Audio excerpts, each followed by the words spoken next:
Hello, everyone. I'm the Dynamite Doll, and you are watching episode number 16 on Dirt with the Doll. This episode is going to be a little bit different. The next guest is someone I never thought in 1,000 years I'd be interviewing and welcoming to the Dollhouse, Jacques Rougeau. How are you today? Hello, Bronwyn. I'm actually a little febrile, but I'm doing okay. How are you? I'm doing pretty good. It's snowing here in Calgary today, so that's kind of a downer, but you and we recently met at the 80s Wrestling Con in Parsippany, New Jersey. I wasn't sure how I'd feel meeting you. I definitely avoided it for a long time. I'm currently on this crusade and pushing my father's legacy, trying to petition to get him to the WWE Hall of Fame and promoting the movie that's currently in production on him as well. And while I'm doing that, I'm also under a microscope everything I do, and I'm kind of clearing up any and all misconceptions of my father.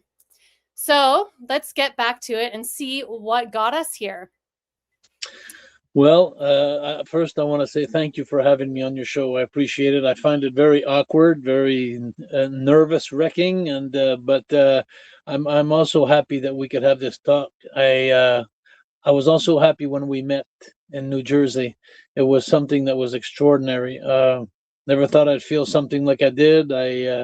You probably saw it. But anyway, so I'm glad that we have a chance to talk and clear the air on many things today. Yeah. So, and why us meeting was such a shocking event? Well, almost every wrestling fan out there knows the infamous incident that happened between my father and yourself. And I'm not here to point the fingers at who's wrong, who's right, you're wrong, my dad's wrong. But I just want to bring awareness to what the locker room etiquette is like and maybe how to avoid these situations in the future, and also just bring awareness to like CTE. That's a really huge thing of mine. So, and of course the lifelong effects on families. So I'd like to give the floor to you at this time, Jacques, and just kind of let you start from there. Well, I appreciate you inviting me to your podcast, and like you knew, I told you that I was going to come in one condition is that I could tell my side of the story, and I appreciate you letting me do so, because a lot of in our business, a lot of the boys, there's a lot of hearsay, and sometimes the story doesn't come out like it really happened. So anyway, thank you for having me on the podcast. So Yes, so thank where you do for we? being here as well. Yeah, so let me. There's something I don't know if you know this, Bronwyn, but I found out over the years that there's something that. Do you remember a guy called Mr. Perfect? I sure do. Kurt Hennig.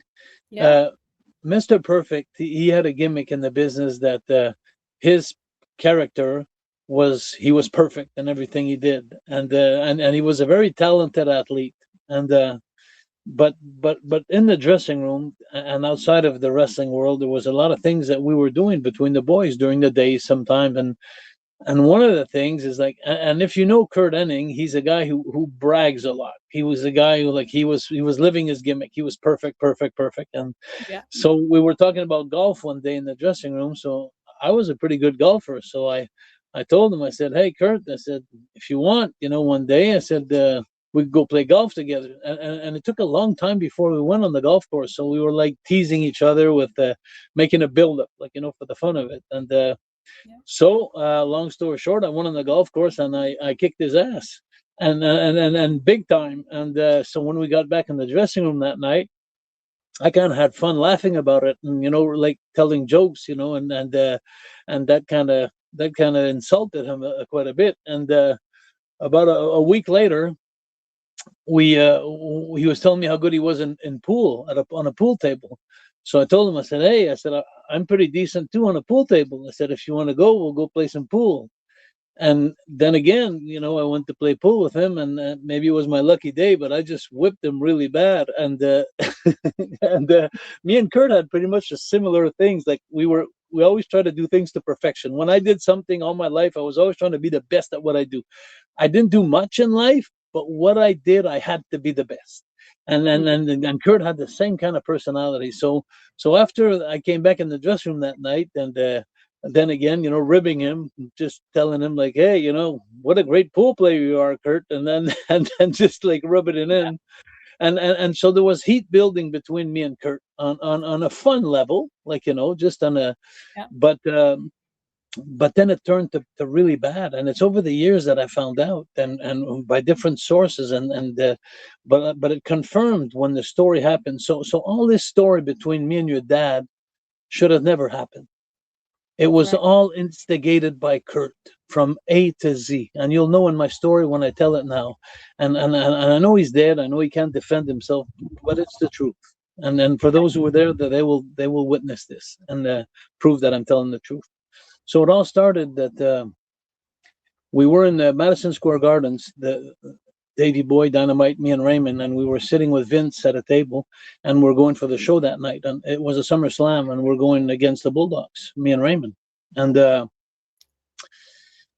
Raymond and I knew we weren't as good as the Bulldogs. We knew that. Like, the Bulldogs were just so exceptional. They were just, I remember coming to WWF and telling my brother Raymond, like, they were champions, and I was telling my brother Raymond, like, we're never going to be good like these guys. Forget it. Like, they're champions, and we wanted the belts, but we knew that we couldn't go through these guys. So when we sat down, Raymond and I, and because you're always thinking of your market value in this business, you're always hoping.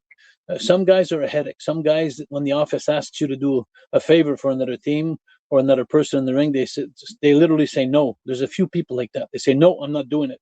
But Raymond and I, we were yes men. Whatever they asked us, we did. So when he sat us down with the Bulldogs, we were just honored to be in the ring at Madison Square Gardens against the Bulldogs. That was incredible. And so then Vince, when we're sitting all together, he looks at all four of us and he says, okay, guys, tonight I want you to have a 20-minute no time limit. Nobody wins. And I looked at Raymond at the corner of my eye and I went like, holy shit, like, this is this is incredible. Like, they're not even beating us. Like, what a great chance for us. Yeah. But I imagine on their heads, they're probably saying like, what the hell? Like, how come we're not beating these jabronis from Montreal? Yeah. Like, and so we went out there, and what a great match. And you could go probably see it on the videos, SummerSlam, the Bulldogs at the Roygeau. What a great match. Your father was such an icon, great worker. He and Davey Boy, they had so much great chemistry, and they were over so much. But anyway, long story short, is we had such a great match. But then there was some heat that was built up in the dressing room. I don't have any proof of this yet in the story, but I think that Kurt Hennig, because I was ribbing him, he was starting some shit backstage with the Bulldogs and us, like saying, hey, the Rougeaus think you're better than you guys, or this or that. I think he was stirring up some stuff, but I don't know this for a fact. It's only my thinking, but you'll see in the story why I'm thinking this. Yeah. Because and then we got one night, in those days we were 25 days a month on the road, and 21 or 25 days. Then we'd go home for 3 days. And so we were in Syracuse, New York. And Syracuse, New York is like a 45-minute flight to Montreal. It's like really close. And so when we get the card, when we get in the dressing room, usually there's a card on the wall that says like 1 match to 8, and then you have the number on which number you're going to be at. So there was 2 tag team matches that night. There was us in one, and the Bulldogs in the other one. But the match of the Bulldogs was on 3rd, and our match of me and Raymond was on 7th.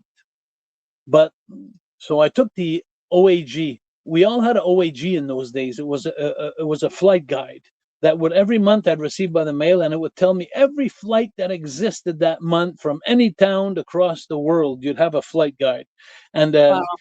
so I took that flight guide because. And I looked if there was any flights going home, because we were on the last day of the tour and we hadn't seen my family, and I haven't seen my family in 20 some days. And you get really anxious at the end of the tour to go back to your family. So I was, so I looked at the flight guide, and there was like a 9:45 flight going to Montreal. So then I looked at the card. I said, oh shit, we're on 7th. But I said the Bulldogs are on 3rd, and sometimes they switch matches for no reasons. They should, and they could fill in the spot. Believe me, they were good enough to fill in the spot on 7th. So, so I looked at the flight guide if there was a flight going from Syracuse to Calgary. to see, because I didn't want to ask the agent to change the matches if they had a chance to go home. If they had a chance to go home, then you take your piece and you make your peace with it, and that's it. But there was no flights possible. The only flights was going to Toronto, and then they'd have to sleep in Toronto and then fly to Calgary the next day, so they wouldn't have been advantaged. So, but us, we get an extra night at home. So I went to see the agent, and I asked the agent, I said, hey, I said, we have a flight at 9:45. I said, we could be at the airport by 8:45. I said, if you put us on third, the show starts at 7:30. I said, we can make it. If we don't shower, we just jump in our sweatsuits and we keep our wrestling boots on and we just hit to the plane and get on and we get home. We get an extra night at home with our family. So the agent right away, he switched it. And that's where the big heat started. And because when I got into the dressing room to go to my match, and I was telling the guys, Kurt Hennig was in the dressing room that night, and I told him, I said, yes, I said, we get to go home tonight, man. I said, it's incredible. And Davey Boy and Dynamite weren't happy because they wanted to be on early anyway. Even if they couldn't go home, we always like to be on early so we get out of the building. That's how it was. And but we had that extra night at home. I would have switched my match any time of the day to have someone go see his family for an extra day. But unfortunately, they didn't like that so much. And then that's when Kurt played a big role. So Kurt came in the dressing room, and just before my match, he says, Jacques, he says, you know how the Bulldogs are with the ribs and stuff. They like to play jokes with the bags and stuff. And they were pretty rough. There was a lot of ribs that could have been avoided, the cutting the pants off somebody or cutting their zipper off or making it hard for locking bags, I think. So all kinds of things they used to do. I don't want to tell you the whole things, but anyway. So he so I asked Kurt. I had no idea because I was friends with Kurt. I was really friends with him. We teased each other in the dressing room, but we were friends, and I thought we were friends. And so when Kurt told me that, he says, Jacques, he says, if I were you, he says, I'd put my bag somewhere. I'd have someone check your bag. He opened the door for me. He says, I'd have someone check your bag while you're in the ring. So I said, so instantly I said, would you do it, please? I said, just keep an eye on my bag while I'm in the ring. So when I come out, I know I'm not missing my passport or miss something where I can't make my flight or something like that, Yeah. And he says, sure. He says, I'm sitting right here. Go do your match. I'll keep an eye on. So when I did my match, I came back out. And when I got back in the dressing room, the only thing that happened, the boys were all there. And when I came in the dressing room, Kurt looked at me, looked at my bag, looked at me, looked at my bag, looked at me, and looked at my bag, and then turned away. So I was going like, oh, shit. The Bulldogs played a rib on me. So I started to look in my bag real fast, but I'm going to catch a flight. I have no time to mess around. So the first thing I do, I look, my passport's there, my wallet's there, everything that I need to go home. If they played a joke on my pants or whatever, I don't give a shit. I just want to go home. And so I didn't see what there was. So we grabbed our bags, we ran to the airport, we got a flight, we got home, we slept home 4 nights instead of 3, during the month. So that was awesome. So when I left, Kurt Hennig, because Kurt Hennig, when I grabbed my bags, and I instantly said, because they were the rib of the territory in those days, it was the Bulldogs that were doing all those ribs. So when I took my bag up, and I was so upset, but I wanted to go get my flight, I looked at Perfect and I said, I'm not going to stand for this. I said, I'm going to go see Vince at TV next week, and I'm going to tell him, I don't like people playing with my stuff. It's hard enough to be on the road. I don't need to walk out of a ring and my pants are cut or this or that. I said, I don't need that. I don't need it. And oh no! Oh, I lost you for a second there. Sorry. It's okay. So then I took off. So then I got out of the room. I went to the airport and took off. So when we got back, we're going back to. We're in. I'm trying to think where we were so we're starting back to tour when I come back in Miami, Florida, and it's the winter time. So we fly to Miami, and once or twice a year, when I get to Miami or Fort Lauderdale, my father's a snowbird. So my father, he comes to pick us up at the airport. We sleep at the house, and we get a good, nice meal at home, and then we don't rent a car because we don't get a hotel, so we're with family. So the first night that I come back, we're going to Miami. But in the meantime, when we left, to go home for that 4 days, Kurt Hennig turned around and he went to see the Bulldogs. And he told the Bulldogs, he says, hey, guys, I just want to let you know that Jacques Rougeau is blaming you for what's going on. And he said he's going to stooge on you guys to Vince. He's going to report you guys. So I went like, they pumped him up really good. So when now listen to this. So when I get into Miami, I get into the dressing room. I'm a card player. I used to play cards all the time and cribbage all the time because we had always, most of the time, the same match for like 3 weeks with the guys we were married to and going around the country. It was always the same matches until we changed it. So I was in a routine with the Hearts that I knew exactly. Oh, by the way, it was Brett and Anvil. So I was in a routine with them. Like, we didn't have to talk to each other. We knew exactly how to go do our match and stuff. So when I get in the dressing room, I got to find somebody to play cards because we get in like at 6 o'clock and we're only on the show at 9:30. So we got 3.5 hours. So when I get in the dressing room, at the far end of the building, the dressing room, completely against the wall, near the showers, Kurt Hennig is sitting there. He's got a table in front of him and an empty seat in front of me. And as soon as I walk in the dressing room, he says, "Hey, Jacques," he says, "come play crib, come play crib." So I said, "Shit, yeah, I'm happy I found a partner right away." So I drop my bags down and I go sit down. So I'm sitting down, facing the wall because he's against the wall, and so I got my cards in my hands, and the next thing you know, I Morocco, Orton, Brett, Anvil, Davy Boy, and Dynamite came in from behind, and I didn't see them. I'm playing cards, and I got my cards in my hand, and then Dynamite just goes and pow, and he hits me on the side of the head. And when he hits me on the side of the head, my cards go flying. And I'm like, now there's one thing you got to understand, Ron, when opposite to my dad and my brother Raymond, who are really tough guys and fighters, I'm not. I'm an artiste. I'm a guy I'm in the business because it's a work. I'm not a tough guy. I always admitted it, and that's the case I am. I'm a wrestler because wrestling's a work. And anyway, but contrary to your dad, who's a really tough guy, and a lot of guys are tough guys, real tough guys in life. So anyway, I always like to talk out of a fight, when I can. That's the guy I am. So anyway, you're a great talker.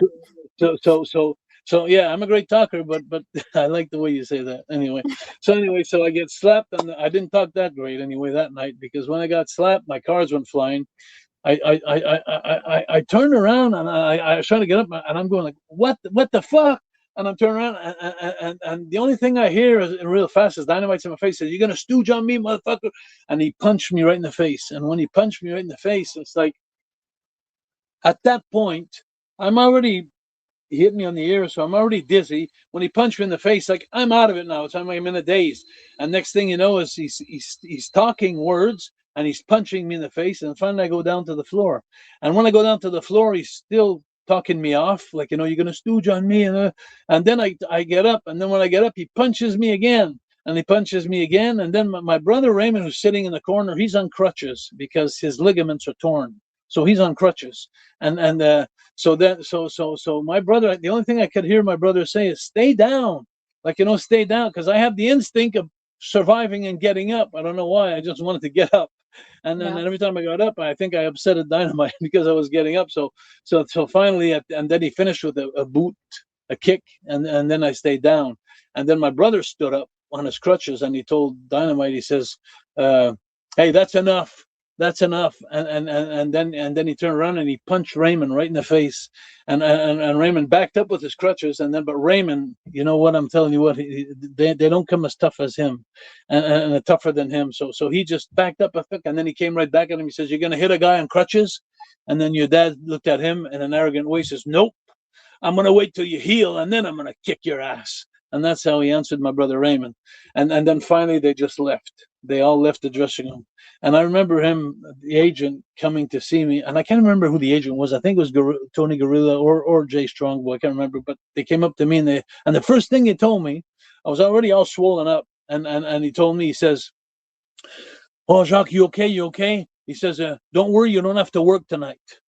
He told me that. And I looked at him and I said, "No, I'm going to work." I was lost. I was like in a daze. I was so lost. And I said, no, I'm going to work tonight. I'm going to work tonight. And about an hour later, I went to the ring with Raymond, and my father was sitting in the stands. And when I went, and I was so swollen up, like the hunchback of Notre Dame in the back was in my face, I was in bad shape physically, but more mentally. And when I got to the ring, I worked like for, again, Brett and Anvil. I worked like for 6-7 minutes, I think, and then I just rolled out of the ring, and I told the referee, "Stop the match. I can't go anymore." Like so that's what happened anyway from the match. So then I'm going back to the dressing room. Uh, I pick up my things. I think Raymond told me, pick up, let's not shower. So we picked up the things and we left. And my father was waiting for me outside in the back with the car. I just remember coming out of the dressing room. My dad was there, and I was walking just to leave the building, to get out of the building. And my brother Raymond sat in front of the car with my dad, and we were going to Hollandale towards his house. And I remember my dad talking to me, and I never answered him. Not a word. Not a word. I was like, I was traumatized. I was out of it completely, mentally out of it. Physically, I could walk, but mentally, I was gone, falling into deep depression. And I was embarrassed. My self-esteem was gone. I was devastated. I was broken. That's the word, is I was broken. And I was sitting in the back of the car. And then my brother Raymond started to talk to me. I didn't answer him too. So finally, my dad and Raymond, we got to Hollandale. Never spoke to my dad. I got into the house. I went down in my room, and they never spoke. And the next morning, I got up, and we had to fly out of Fort Lauderdale to go to Chicago. So when we were at the airport, all the boys were waiting at the seats to get on the plane, and I guess a lot of people didn't think they were going to see me there. But for me, it was like I just kept telling myself, put one foot in front of the other. It's going to go away. It's going to go away. It's going to go away. And that's what I kept telling myself. It's going to go away. It's going to go away. And so finally, I got on the flight, and when we landed in Chicago, we were there for 3 days, because we were doing like can't remember the towns. We were doing Milwaukee. We were doing another town, and then we were doing Chicago, O'Hara. So we had three shots staying in Chicago. So when we landed the plane in Chicago, I remember, I'll never forget that the flight attendant, we were landing, and she took the microphone. Oh, we just landed, and she took the microphone, and she says, "Welcome to Chicago. It's 17 degrees outside." And it was the winter, so it was cold. So she said, 17 degrees outside. Welcome to Chicago. By the way, we'd like to welcome the World Wrestling Federation is on board today. And those were the days where Hulk was hot. It was like Hulkamania. It was huge, like those days. And so I think there's like 400 or 500 people on the plane, and they're all applauding. Everybody's applauding, like, the WWF's on the great. So when she finishes talking, then she continues. She says, "Oh, and by the way, we'd like to congratulate Jacques Rougeau on his boxing match last night." She said that on the PA. Oh, wow. And I was like, I lifted my head up, like I said, am I dreaming this? And then I could see most of the boys and your father and Davey Boy just looking at me with a grin, like, looking at me. And I put my head down. I said, "Oh shit."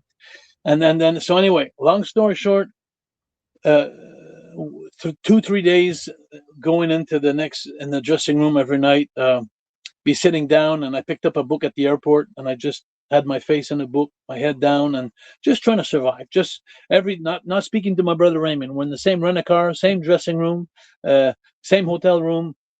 Not a word to my brother for days. And at night, when I get in the dressing room, once your dad would come in the dressing room, he had those bags, those silver bags, Henningbergs or Heidelbergs, or they were special bags anyway. Yeah, Halliburton's. And as he came in, he'd knock his bag like right next to me and pass in front of me, and next on the other side of me, he'd knock his bag, and everybody, and he was loud, obnoxious, and I was like, "Please don't beat me no more." Please don't beat me. I didn't say that, but my mind was saying, "Please don't beat me no more." Like, one beating like that in your life, you have enough, and it's good for a lifetime.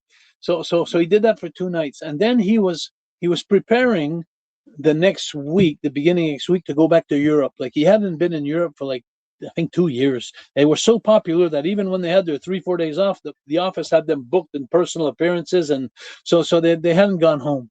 So on the last night, the 3 nights we were in the Chicago area, it's been 2 nights that he's embarrassing me and he's hinting on me, and then finally he says, you know, when you I had big legs at the time, but anyway, but when athletes have big legs, sometimes you irritate between the legs, like, you know, you get a rash between the legs, and there was a spray that was called in those days jock itch, that you could spray. It's almost like a cold spray, and it feels good. So Yeah. so so the last night he came in the dressing room, and he was banging his bag, and then he said, "Oh fuck, I'm going home next weekend." He says, "Anybody need some jock itch? Some jock itch?" And but Jacques and Jock, you know, you could put two and two together. So he was like really insulting me, and he was intimidating me, and which I was, and uh, and that night, on the third night, I was coming back in the car, and it's the first time I looked at my brother Raymond in the car that night. I felt so horrible because I was ruining the reputation of the Rougeau family. I was like, I was not only the weak link, but an embarrassment. I was like, I felt all kinds of things that I can't explain. But anyway, so when we got Was it about you felt like you didn't look like a tough guy, or was it about who was doing it to you? Was someone you looked up to, or no, it wasn't anything I looked up. It was all my self-esteem was gone. self-esteem? I couldn't look at myself in the mirror. I didn't respect myself, and you know, I was an embarrassment to the family in my mind. It was like it They were was all very tough. very it was very deep, and like I said, I wasn't a traumatist. I was traumatized, and but something happened that night when he talked about the jock itch, and I could hear the boys laugh when he was saying that, like, you know, because all the boys, they were laughing, and so when I got in the car going to the hotel, I looked at my brother Raymond for the first time, and I told Raymond, I said, next Monday is TV. I said, I'm gonna do my comeback. And my brother Raymond, he lit up. He looked at me like, almost like, fuck yeah, like, you know, we're not dead, like, you know, we're not dead yet. And so we got to the room that night, and he took my mattress. My brother took my at 11:30 at night. He took my mattress, put it against the wall, and then he took a pillow, and then he started giving me jabbing lessons, like, you know, boxing lessons. And I'm so gone that I'm doing it, like, you know, I'm in front of the mattress, and he's trying to coax me, you know, do this, do this, do this, do this, and you have to do this, and you got to hit first, and this. So for 3 days, I practiced like that. And then on Sunday night, the day before the Monday when I was going to do my comeback, I called my dad in Florida, because then I had a thought. It's been a week now since I got beat up. My dad, the last time he saw me, I was swollen like this. I never even spoke to him. I said, I imagine how he must feel, you know, his son, in the position I was in. He must have felt horrible. And my dad was always my hero, Bronwyn. He was always my hero. I always was. I always tried to win him over by doing things in life. He was my hero. And I think that's where I was hurting the most. Anyway, so I called him up the Sunday night, the night before, and my dad answered the phone in Florida, and I said, Dad. He said, hello. I said, Dad, because I had a hard time talking. My jaw was really pretty messed up. And I said, Dad. He says, Jacques. I said, yeah. I said, I just want to let you know, tomorrow I'm going to do a comeback. It's almost like, Dad, I'm going to do a comeback for you, for the Rougeau name. I don't want to do it, but if I don't do it, I'm gonna become a McFly, like Back to the Future. Like, you know, it's like I got to do something. It's ridiculous now how he's been embarrassing me in front of every night, plus the beating. So I told my dad, I said, I'm gonna make a comeback tomorrow.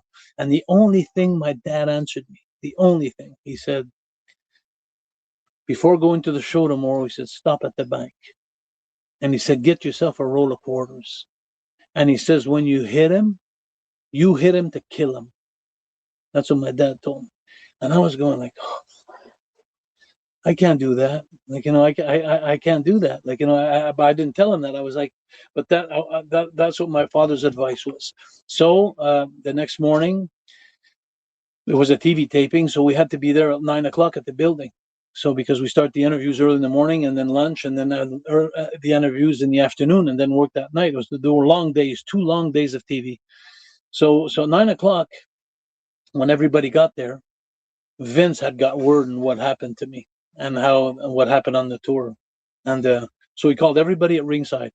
around the ring. The building was empty. 20,000 seats in Fort Wayne, Indiana. It was empty, and he caught all the boys around the ring, and he says, "You know what, guys?" He says, "You are a bunch of fucking idiots." He says, "You fucking guys." He says, "I spend money trying to build people here, trying to build a company, and trying to build characters, and you guys, I'm going to tell you right now." And I don't know all the words exactly how they told it. It's Jimmy Hart that told me, but he says, "The next guy that fights in this company, he's out. He's out of the company automatically." He says, "I'm tired of this bullshit. I'm tired of this shit." Raymond and I were not there because the bank only opens at 10 o'clock. So I didn't give a shit about being late. I was always on time for the whole 4 years that I was there. I was always on time, always so professional. And this day I didn't give a shit. I was just going on a mission. So I went to the bank 10 o'clock, and 10:30 I got back at the building at 10:45, maybe close to 11, 10:45, 11. And all the boys were in the dressing room. I didn't understand because they were doing promos. They were supposed, but supposedly Jimmy Hart told me that Vince sent everybody to the dressing room after the meeting. He says, "We're going to start the interviews after lunch." He says, "I want you all to go back and think of what I just told you right now." He almost like he treated everybody like a kindergarten class. Like, he sent them in anyway. So he punished them. So he sent them in the dressing room. So when Raymond and I got there, um, we're pulling in, and there's 3 dressing rooms, one side by side, and they all have just curtains. There's not doors, it's just curtains. And my brother's in front of me with his crutches going, click, click, click, click, and he's walking in front of me, and he's going, and he opens the first dressing room, and then he shuts it. So he's going further. And it hit me because, he's on crutches. Why is he going further? Like, why is he going to the end of the... So then when I was following behind him, I opened the curtain, and then I saw there was Davy Boy. There was Dino Bravo sitting beside him, our friend from Montreal, Dino Bravo, who was always our friend, and Dynamite. They were all 3 talking. So I guess since that Dino wasn't on the tour with us, because there was always 3 tours in those days, like the A team, the B team, and the C team. So Dino wasn't with us on the tour. But when we get to TV, everybody was there. All the talent always showed up in the 3 towns. So I guess Dino was getting the scoops on what happened, because he'd heard it. Believe me, between tours, people called each other when I got beat up. It got around fast enough. And then so Dino was sitting between Dynamite and Davy Boy, and Raymond just shut the curtain, kept going. So when I opened the curtain, I saw that. I told Raymond right there. I said, "In this one." Like, I don't know why. I just wanted to go face my demons. I just wanted to. I don't know why. I'll never know why. Anyway, so I opened the door, the curtain. I split the curtain, and I came in. And when I passed in front of Davy Boy, and then when I passed in front of Davy Boy, I got in front of Dino. I said, "How you doing, Dino?" Dino never answered me. He never even answered me back. And then I guess he thought it was a question of time before we quit or something, and he didn't want to get on the bad side of the Bulldogs. I guess that's the only thing that I'm thinking of, why he did it. But he cut me out. It's like he never answered me back. So I was so hurt by that. Then so I went and I kept going, and then I went to sit a little further down on the bench, and I took out my book, and I just put my head down and I start reading. And then Raymond came in. And Raymond, when he came in, he passed in front of Davy Boy, passed in front of Dino, and said, "How you doing, Dino?" Dino said, "How you doing, Raymond?" Because he knew Raymond would have tore his eye out, or he was, Raymond's, I'm telling you, he's a badass. And Dino knew it. So Raymond, he had more respect for Raymond than he did for me. So he answered him. I remember hearing it, like, clearly. And then Raymond went to sit down. But as soon as we sat down, Dynamite or Davy Boy, I can't remember which one, they said, "Okay, boys, let's go fucking eat." And the whole dressing room went to eat. Like, the whole boys, everybody just decided left, and because the cafeteria opened at 11, and it was like from 11 to 1. Like I said, the promos were only after 1. So they all took off and left. And me and Raymond, I'm sitting in the dressing room like this. So I told Raymond, I said, I can't remember who told who, but we decided to go sit in the first row in the building, first row at ringside, facing the ring, empty arena, because I knew that was the day that I was doing this. But I had to build up my confidence, I guess, or like to mind myself for what it was going to do, and because it was bigger than life for me. So anyway, so I'm sitting there, and as I'm sitting there, here comes Vince and Hulk. And they're coming out of the dressing room, and Vince is going over with Hulk. He's going over like the finish for that night. Okay, we're going to do this. And they're going over the scenario.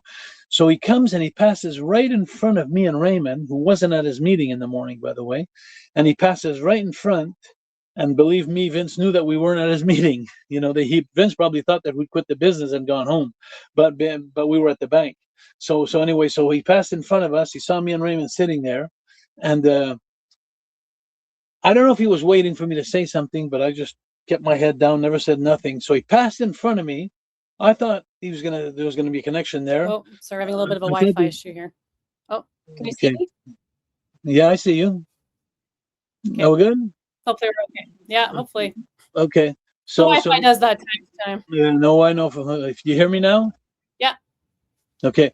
So I'm passing, and so Hulk and Vince are passing in front of me, and they go straight, and they go all the way around the ring, and Vince keeps talking about his scenario, and then he comes all the way back around, and when he comes back around the ring, he saw that. I think Vince was probably thinking I was going to say, "Hey Vince, can I talk to you?"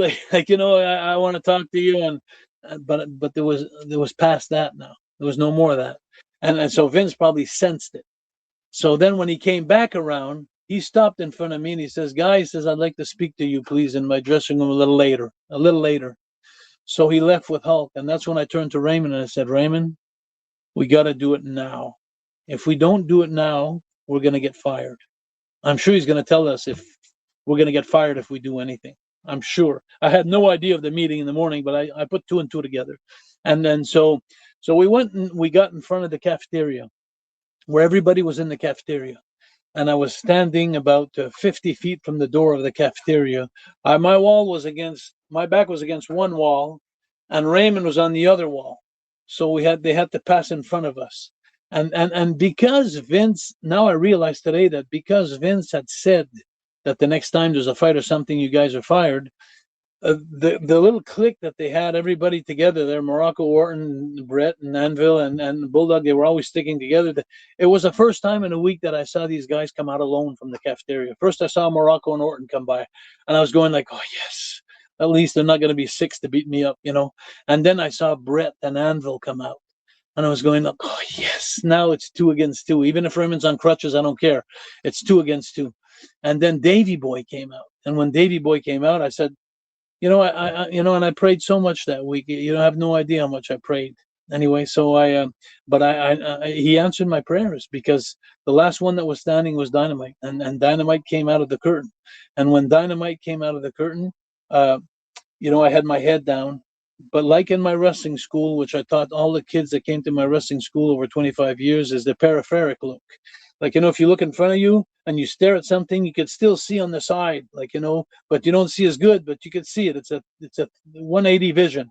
And I said, so I put my head down, and then I saw the curtain open, and then it was Dynamite, and Dynamite came. So I wanted to make sure anyway. So I looked up real fast, and when I looked up and Dynamite, he saw me, he came walking, but before Dynamite got there, this is important that I clear this out too. Is very important. Pat Patterson was a good friend of ours. He was Vince's right-hand man, and so Pat wasn't on the tour with us. So when Raymond was on the wall on one side, I was on the wall the other side.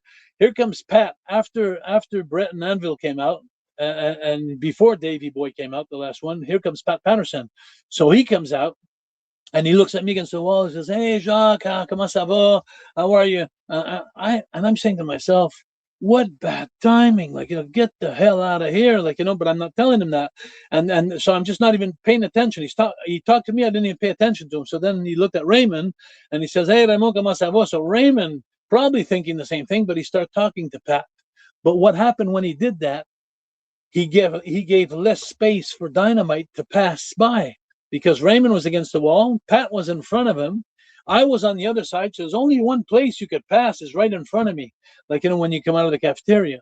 So when Dynamite came out, and that's when he came out, and that's when I lifted my head. I saw it was him. I put my head down, and I had my roll of quarters in my hand, in my right hand, and just before he got about 3 feet from me, for the first time, I looked at him right in the eyes for the first time in a week. And I looked at him and I said, "How's it going?"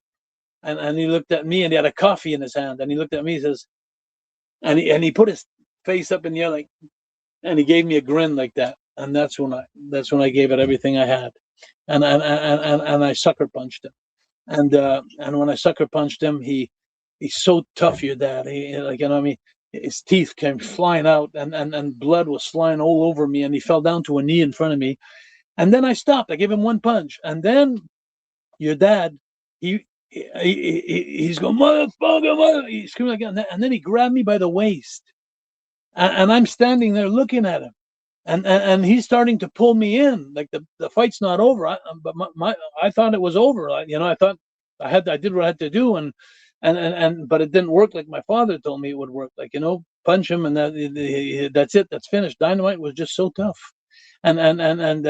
so he starts pulling me in, and motherfucker, and he's starting slowly to come back to him. And my brother Raymond's on the other, because I'm just looking at Dynamite like this, like, and my brother's going like, hit him, like, just stop fucking looking and fucking hit him. So then I start jabbing with my left, and then finally Bad News Brown was the first one who came out, and he got me by the throat, and he pushed me back, and I didn't give a shit. I just made a statement. That's all I did, and I didn't want to. I wanted this to be the end. I thought it was going to be over anyway. So Bad News pushed me back, and I just let him push me back, and then finally let me go, and then I could hear all kinds of commotion.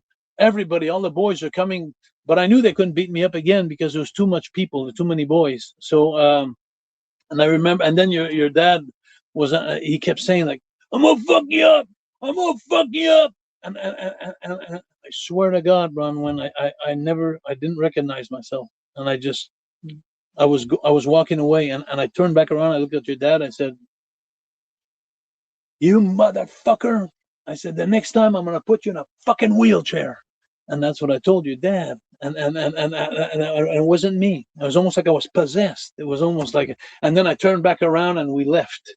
And then we got back. We went to see Vince, and then Vince escorted us out of the building. And because your dad that night was taking a red eye to go to Europe, and so to see, I think, his dad, and to see his family. So he was going back, and for me, in my mind, it was almost like, you made me look like this in front of my dad. Now go see your dad. Like, I think that's how my mind was thinking at the time. And I have heard a lot of the stories, of course, other versions, and my dad was a tough son of a bitch, as we all know, and I've heard he did not fall down to his knees. So that part of the story is not true. And also, yeah, I'm glad you admitted that you did admit that you would put him in a wheelchair, because the ironic thing is he did end up in a wheelchair. So I don't know what your intentions were with quarters in your hands. What do you think? What did you think would happen? I'm just thinking that man to man, I couldn't have faced you that. I couldn't have faced him. He was too strong. He's 5'8". No, I couldn't have faced him. I'm not a fighter. I'm not and your father picked on a lot of people who didn't fight, who weren't fighters, and he picked a lot of people like that, and there was nothing else I could do. When my father knew that too. I think when my father told me to do that, because he knew I wasn't going to match with him, and I didn't want to go into a fight again and get beat up again a second time. So, and plus your dad wasn't, to be honest with you, Bronwyn, your dad was on all kinds of pills, steroids. He was mixed up with alcohol. He was mixed up, like, there was not one drug, I think, that they weren't talking about in the dressing room. He was walking in the dressing room with needles up his butt. Oh, fuck this, I'm going to fuck somebody up. And he was a very, very obnoxious and loud. He was scary. 45 stitches in his mouth, 45 stitches. And it was actually France he flew to. After that, they had him fly to France after that. And then he went to England. And I was there as a 4-year-old girl in England with him. He's super concussed, can't watch the television, blurry vision. Now, knowing what we know about CTE, what do you think about what CTE? What CTE? What is CTE? Brain trauma from, hits to the head, stuff like that. Football players experience it, wrestlers. Really? To be honest with you, Bronwyn, I was such physically hurt myself. I was in such a traumatist that I was fighting for my life. To be honest with you, I was fighting for my career. I was fighting for me to stay in the business, which, so many times during that week, I kept thinking I'm going home, like I'm quitting. And that was my passion of my life. And then when he kept intimidating me in the dressing room after the beating, night after night. Yes. I didn't think much. I didn't think much, to be honest with you. I was just trying to And there survive. was I a wasn't a hit on survivor. our house I'm with sorry. the mob Oh, hit that on our house. no. Now let me tell you about that. You definitely deserve to hear about that. So one day he flies to England, or you're saying to France when he flies. Well, he went The to next France and night, then he went to England. that's fine. It's important that you know. It's important you know this. Um, Mhm. so that's amazing. You say that. I forgot about that, but I'm glad we're going to bring this up. Well, Um, having someone when, fly when after I got, that big of an injury let me is let me explain to you how my frame of mind was. You have to at least let me explain myself. And Dino Bravo, who's mixed up with the mafia in Montreal, he's a very well-known mafia. He's the son-in-law, or his uncles are in the mafia, the Patronis, and well, he has a reputation that follows him. Dino was also the guy who didn't want to talk to me no more after that incident. He just turned his back to me. So the next night we get into Madison Square Garden. Vince had escorted us the night before from Fort Wayne, Indiana, to the car, and he says, "You guys are at 12 o'clock in the afternoon." He says, "You're not working today. Go on to New York tomorrow." He says, "The Bulldogs are flying out tonight," and he says, "We're gonna settle this. We're gonna work this out." And I remember going in his dressing room before he escorted us out to tell him, "Now you wanted to talk to us. Now you could talk to me, but Vince, if you want to fire me, it's okay if you want to fire me now, because I couldn't look at myself for a week in the mirror. Now I can. Now I can. So if you want to fire me," he says, "Oh no, I'm not firing you at all." He says, "Just go to New York. Let me escort you to the car. There's too much heat now. Let me bring you to the car. Go to New York, and we'll go from there." So we went to New York the next night. So when we got in New York the next night at the Gardens, there's a bunch of dressing rooms, and in our dressing room, when we came in early, me and Raymond, because we'd been there gone since noon the day before, so we had plenty of time to get there early the next night. So we got in the dressing room. Um, every boys, every one of the boys that opened the dressing room door and saw me and Raymond sitting there, they wouldn't want to come and sit with us in the dressing room. They choose another dressing room. They were like, and I guess they were afraid. They were really afraid of Dynamite and Davey Boy, thinking that they were our friends. And that's the only conclusion I come to that. But the one that came in was Dino Bravo. After him not wanting to speak with me, so Dino came into the dressing room and he says, "Guys," he said, "I got good news and I got bad news." So he says, "Which one do you want first?" When he said that, I turned my back to him. I didn't even want to speak to him anymore, because now because I made my comeback, you're gonna come and talk to me. Like, yesterday I needed your moral support. You weren't there. Now you're coming back to talk to me today like nothing happened. So I just turned my back to him. But Raymond, he listened to him. So he says, so Dino told Raymond, he says, "What do you want, the good news or the bad news?" And then Raymond says, "Well, give me the good news." Well, he says, "The good news, the British Bulldogs gave their notice. They're quitting in 2 weeks from now." And I was turned my back. They weren't looking at me, and I was going like, "Yes, yes, like finally, this is gonna stop." That's the only thing I was thinking. Like, this is the end. It's gonna stop. And to be honest with you, after the week I just had, I was happy that they were leaving. And so Raymond told him, he says, "What's the good news?" Well, he says, no, he says, "What's the bad news?" That was the good news. So he says, "What's the bad news?" Well, he said, "The bad news is the British Bulldogs, they gave their notice and they're finishing in 2 weeks." And then it hit me. I said, "Holy shit, they're gonna kill me before they leave. They're gonna kill me. They're gonna finish me off." Because they were king of the jail. They were the king of the prison. They were the bullies. They were known to be the bullies, and they were respected feared by everybody.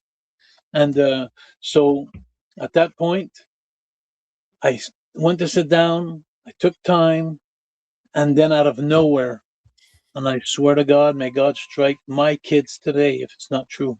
It came out of nowhere. I took a piece of paper.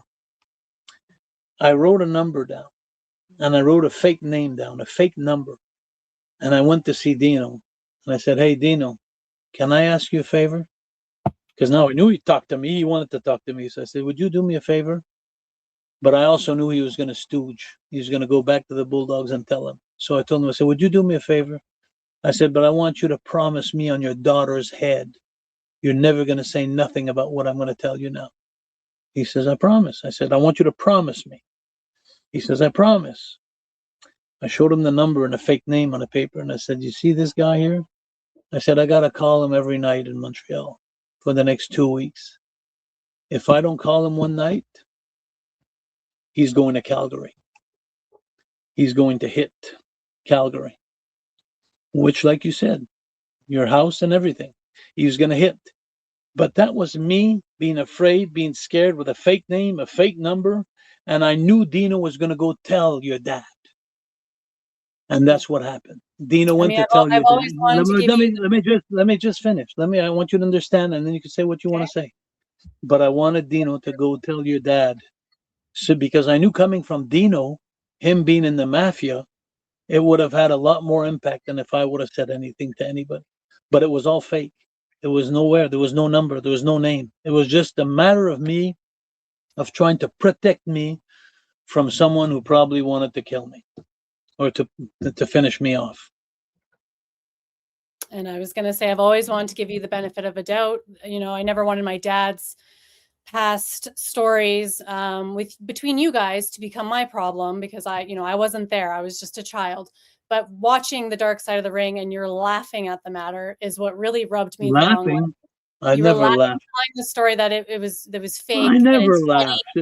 Brown wine, us having to up and sell our home, me being a 4-year-old little girl having to move, not understanding why I have to switch schools because I'm sorry about that. And I'm sorry about that. You speak of but bullying. Your father brought it on himself, Bronwyn. Your father brought it on himself. I didn't look for this. I didn't want this. Are you a father yourself? Were you a father at that time? I would just like you to think of no, it was 1 year. It was. I think I had a 1 year old, or he was on the way. Yeah, and it's ironic you speak of bullying, constantly calling the Bulldogs bullies. You go to school, you're speaking about bullying, but I don't understand. You were arming yourself with a weapon that could kill someone. Yeah. Well, your father had already killed me. And he already killed me physically and mentally. And he took everything of life I had in me because of Kurt Hennig, who started all this. Yeah. And then your father, the middleman that doesn't. No, I'm just saying. I'm just saying. I wish it would have been different. I wish it never would have happened. I'm telling everybody to go watch Dark Side of the Ring. I'm not laughing at all about it. I'm very traumatized. And when I went for 25 years in schools to give in front of 600-700 kids lessons on how to stop bullying without violence, it wasn't because I was a nice guy. It was because I was doing therapy for myself. I had to live with this all my life. So do you admit that? I had to do this interview with you today, and I was all upside down before doing this interview with you today, because still 35 years later, I still become all wet under my arms, sweaty, nervous. I don't like this situation. I never liked this situation. I'll tell you something else too. I had the most respect for your dad in the ring as a wrestler. I signed your petition for him to go in the Hall of Fame.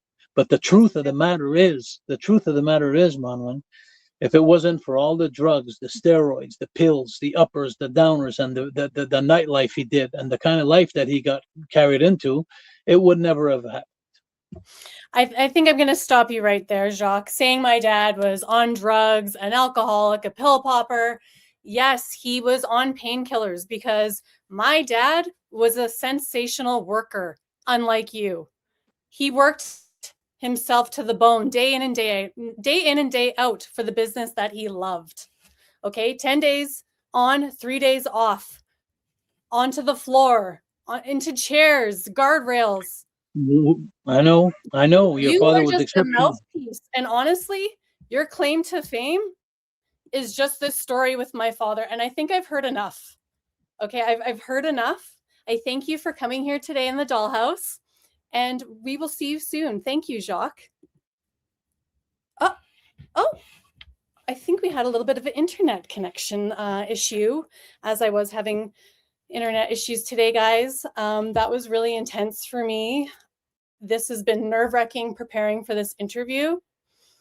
And I didn't know how it would go, but what I do know is Jacques Rougeau will be facing my cousin, Harry Smith, very soon, May 30th in Gatineau, Quebec, at the Rumble. And I can't wait to see what happens, because I know that Harry Smith is made of the legacy that comes from my father, the Dynamite Kid, and his father, Davey Boy Smith.